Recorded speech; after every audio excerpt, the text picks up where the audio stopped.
All right, Mondays with Mac, back on a Pirate Radio Live. Clip Rock, Mac McCarthy, and Jared Watkins in Studio C. How you doing, Coach Mac? I am good. I am good. Another crazy weekend and a much better slate of games coming up for this coming weekend. Yeah, pretty good slate, but I mean, still a fun college football Saturday. Real quick, I am a little disappointed in you.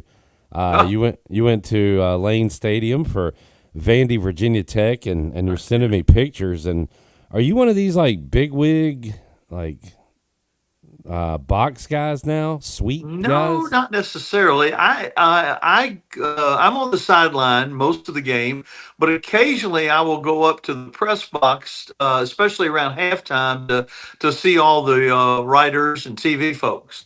Okay, fair enough. No, I'm kidding, Mac. Looked pretty awesome, like a good scene the other night in Blacksburg. But Feel Hokie free to fan, share those photos then. okay, we'll do. Hokie fans left disappointed though Saturday night.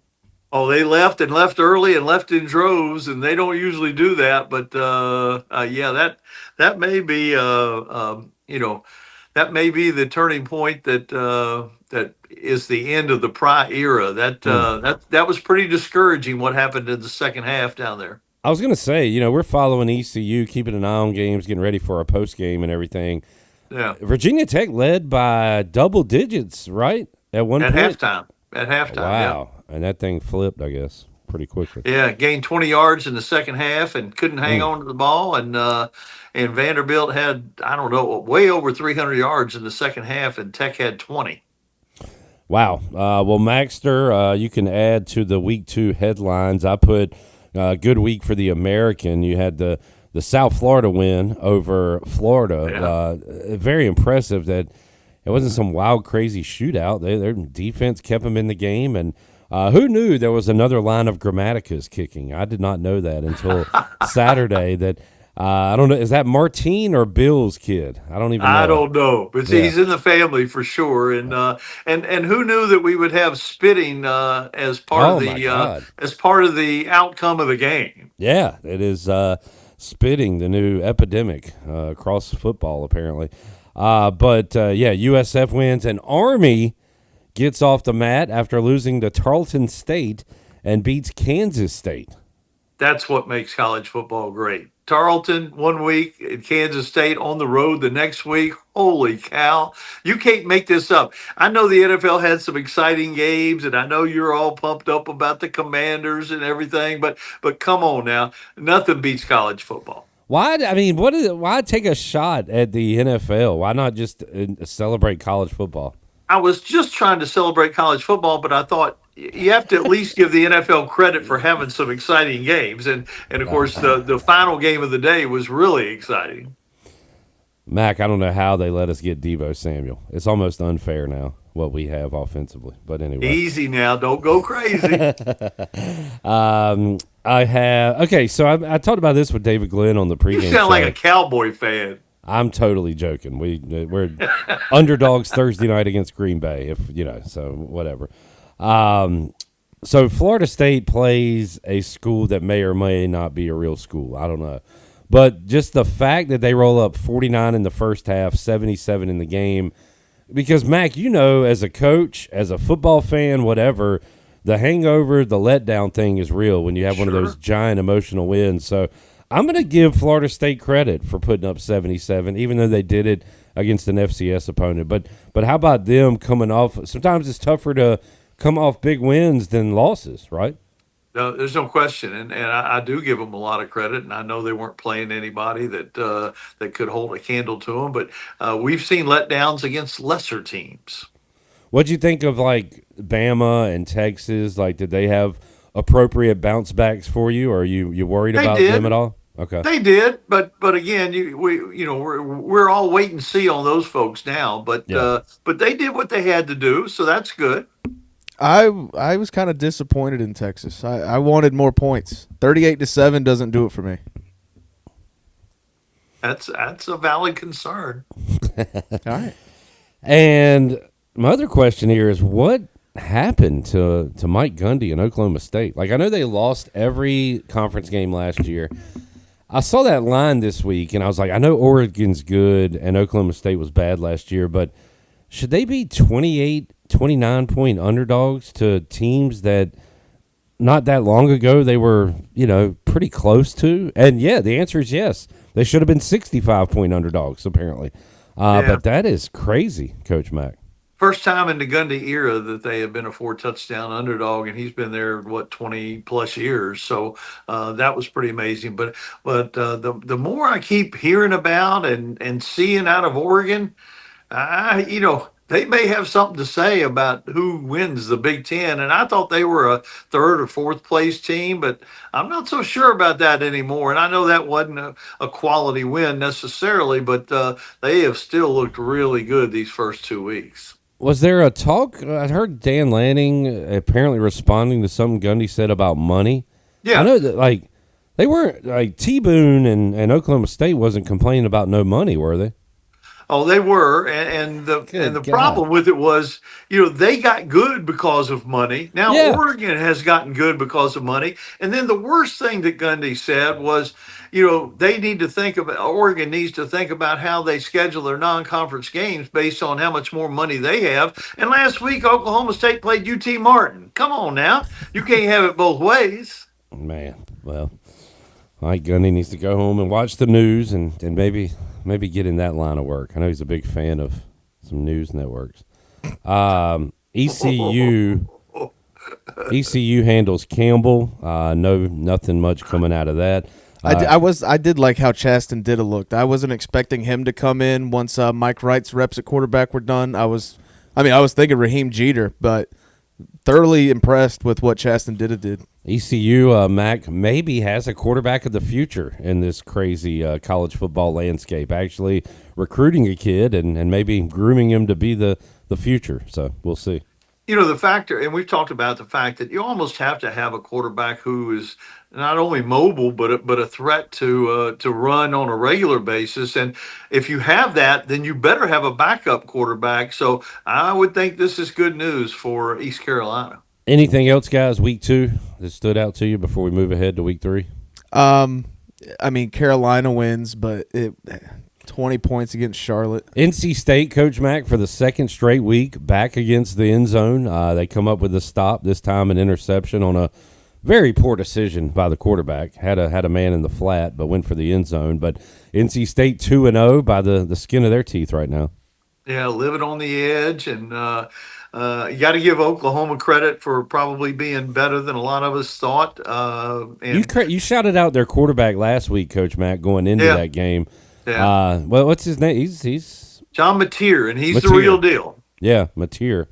And that was a huge win for Venables there on Saturday night. Yeah, and they've got a difficult schedule, and of course, you mentioned USF beating Florida, and that's half the story. The other half of the story is Billy Napier losing, and of course they fired him last year, and then he won all those games at the end. But I'll tell you, this schedule coming up, starting this week at LSU, I don't know how he survives this. I really don't. Well, Florida was a popular pick for me and us when we did the what team is not going to be in the top 25 or whatever at the end of the year. And that was solely based on schedule. It was not based on we thought they'd lose in week 2. Right. But here they are. All right. Let's get to week 3, and we'll look at some games and make some picks. Clemson, by the way, first of all, the lot of delays, Coach Mack, throughout Saturday in college football. And Clemson, I think, experienced one of these and had a bit of a delay in winning that game against Troy, but they are 1-1, not a pretty 1-1, as they head to Georgia Tech, and all of a sudden a big ACC matchup here. Yeah, they did not look overwhelming. They haven't looked like the best team in the ACC when they were the odds-on favorite to win the league. But I'm liking Georgia Tech in the points, but I still think probably Clemson finds a way to win. But I'm not so sure about that. That in the back of my mind, when we start picking the upset, that's going to be one that's floating around up there. I'm going to go ahead and pick Georgia Tech outright. I feel like I see with my eyes that something's wrong, but I just base it off of history, and I'm like, they'll figure it out. And Maybe there's just something not right at Clemson. So I'm going to take Georgia Tech outright to win this game with the picks. I'm Good pick. I'm completely on Mac's side with it. 9.5, way too many points for Clemson, but I think they're just better. I think Clemson wins. So you guys are going straight up Clemson. Yeah. Okay. But with the points, a different story. All right, Maxter, tell us about Georgia at Tennessee. Well, that line has interestingly moved down. It started out in 7-8 area and has slipped all the way down. Some places have it as low as 3.5 or so. And I think all this is based on Gunnar Stockton. I don't know that everybody believes in him. I personally don't believe in him, but Georgia's got so many other good players. In Tennessee, we don't know what they are. They played Syracuse, who lost everybody. They played ETSU, who is not in their league whatsoever. So I don't know what we have, but Tennessee, based on what they did defensively last year and what we know Heupel can do offensively, I kind of have some hope for Tennessee this week. And your pick is? Georgia. Glad I asked. I'll tell you who I don't believe in, and it's mostly because I saw him play here against ECU. Joey Aguilar. And look, I know they rolled up a bunch of points in Atlanta or whatever against Syracuse, but I'm taking Georgia here because in the who do you not believe in quarterback battle, I'm going to favor Georgia over Tennessee. This is a heart pick for me because, I have flipped completely on Joey Aguilar. When he went to UCLA and then Tennessee, I was like, this guy stinks. Like, why is he going to a big-time program? But I'm a big fan of him now. I'm going Tennessee. What happened? Right. I don't know. It's just something about the kid. So nothing happened. Well, he looked good against Syracuse, but, Okay. that's not really anything to write home about. But I don't know. I'm a big fan now. Again, something had to. How did you say this guy sucks and now you're a fan with nothing happening? I'm a weird person. You're okay. This one's unexplainable. You should be on like a national show giving out picks. Yeah. And they'll be like, why do you? I don't know. I'm just weird, man. Yeah. That's why. All right. I got a feeling. Okay. Hey, feelings are, you got to go with them feelings sometimes. I don't care. I'm putting this on the list. I know it's like a 3-score spread or whatever, but South Florida at Miami belongs on the list. What do you think, Mac? It does belong on the list, and I love the points, but I don't think there's any way they can do this 3 weeks in a row. But I didn't think there was any way they could do it 2 weeks in a row. So I was wrong the first 2 weeks, but I think Miami and Florida State looks like it could finally come down to those two to win the ACC, which they thought would happen when they joined the league 20 years ago, and hasn't happened since. A good game for Carson Beck to maybe get his name back out there, like a Heisman. Because look, South Florida is now going to be the America's darling. If he goes out there and carves them up, he'll get some credit for that. Yeah. I will take Miami to win. I think South Florida keeps it respectable. Yeah. Jarrett. Hey, credit to South Florida. 2 wins against ranked opponents is impressive, but those teams are not Miami. I'm going with Miami here. Mac, what is the Notre Dame Texas A&M line? It is Notre Dame 5.5, I think. Okay, that's kind of a lot, but this is one of those where I just say Notre Dame does not start the year 1-2. Like I trust in James Freeman. I should have won that. I say should. I could have won that week 1 game. I'm taking the Irish here, and I'll probably bet on them too. I don't know. I don't know why I believe in Notre Dame so much. I like the quarterback. I like Carr. So give me Notre Dame. Yeah, this is my upset. Texas A&M Ooh. wins straight up. Maxter Straight with up. Elko. Okay. And I'm not an SEC homer at all, but I think Notre Dame was exposed a little bit, even though they, like you said, they could have won that game. But A&M, they are loaded. They are loaded. I think Jeremiah Love gets rocking and rolling early. I can take the Fighting Irish here. They better. He was pretty much a They non-factor. didn't even give him the ball last time. I know. What did Notre Dame do week 2? Anybody know off the top of their heads? I thought they were off. Okay. Yeah, they're 0-1. Oh, they don't start 0-2? That would be something, though, if they did. And they still may make the playoffs. They might win 10 in a row. I was But about to ask. I think they go 9-3 and get edged out of the playoffs. Man. Yeah, I was going to ask Coach Mack, does 0-2 knock them out? Of course, we all thought they might be out with Northern Illinois last year, and they ran the table. So 0-2 doesn't do it, but a third one will. But 9-3 would. Okay. Mac, you said last week, I can't pick Virginia, and I can't pick against Virginia Tech. And just going off of some of the things you said last week, did you think Vanderbilt would win? Did you really believe Virginia Tech was going to win before Saturday night? No, I believe that Okay. they could win, but you no, didn't I think didn't think they would. were going to. No. I thought so. Having said that, Vandy at South Carolina this week. And first of all, the Pavia guy, what was it like watching him live? Is he the real deal? You like him? You know, he is, but the story of the game wasn't Pavia. It was their offensive line. They have 5 transfer starters. They have one from Minnesota, one from West Virginia, one from South Dakota, one from Arizona State, and one from Liberty. They have 5 new starters, all of them transfers. And in the second half, they just dominated what looked to like a pretty good defensive front for Virginia Tech, and for the first three halves that they played. I say the game against South Carolina and then the first half against Vanderbilt, they looked pretty good. But Pavia was good in the second half. He doesn't make mistakes. He did throw an interception in the first half. They sacked him some in the first half, but he just keeps on, and he throws a really accurate football for a little bitty guy who does not look like the prototypical quarterback. All right. Boy, I want to pick him again, but I'm going to let Jarrett go first. I'm going South Carolina. It feels like Vanderbilt always wins a game like they do last week, and then they'll go and get blown out by a conference opponent. Mac, you have to keep saying you're not a SEC homer, which makes me think you are because you say you're not so much. I'm just kidding.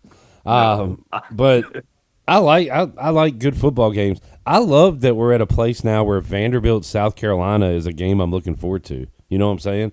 Like, it doesn't have to be Bama, Georgia, or whatever. This is a big game, and I'm excited for it. Vanderbilt, that was a big win for them Saturday. I just don't know if they get 2 in a row like that. I feel like last year they would pull off a big win, and then you kind of expect them to maybe win, and they don't. So give me Sellers in South Carolina here. How about you, Mac?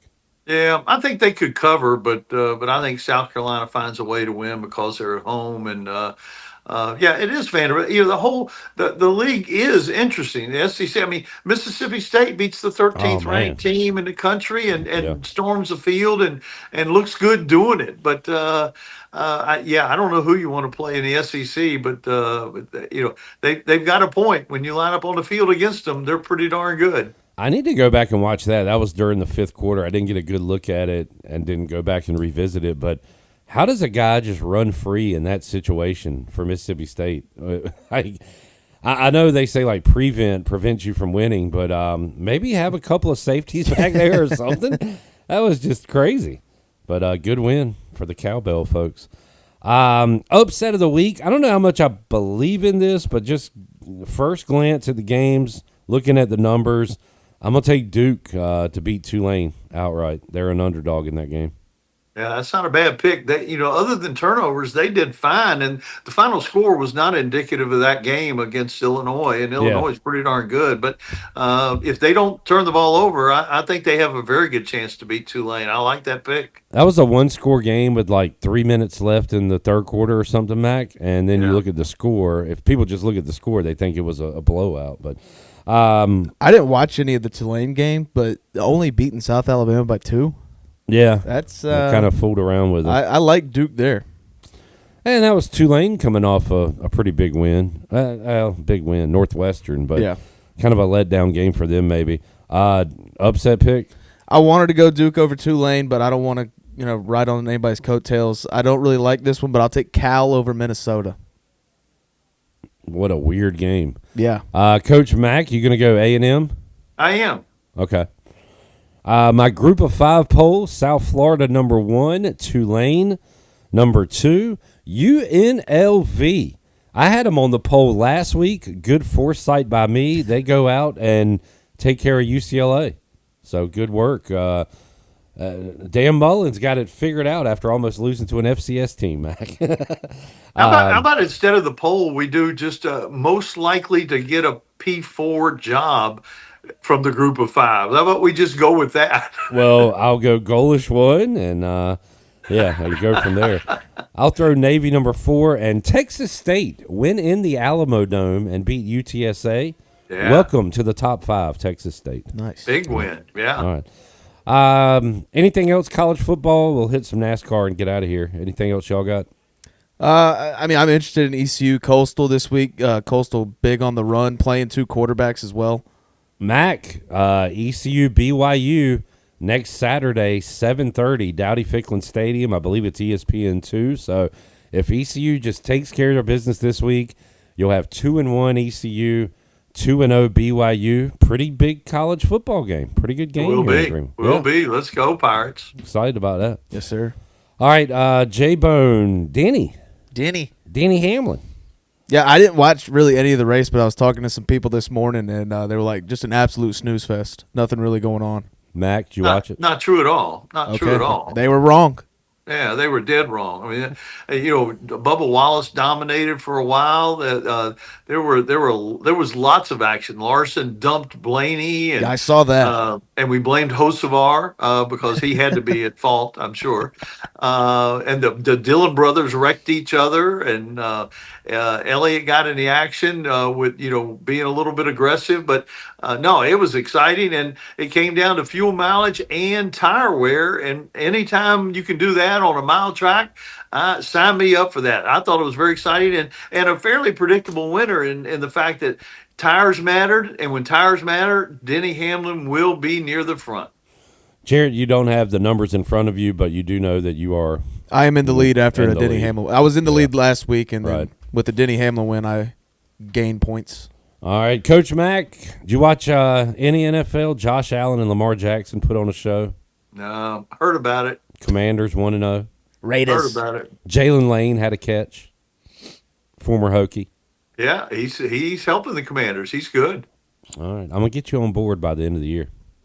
Be with the Commanders or just in the NFL? Yeah. I'm gonna go to a game. I'm gonna stay at y'all's house. It's gonna be a big thing. Come on. We ain't scared. All right, Maxter. Thank you, man. Thank you, guys.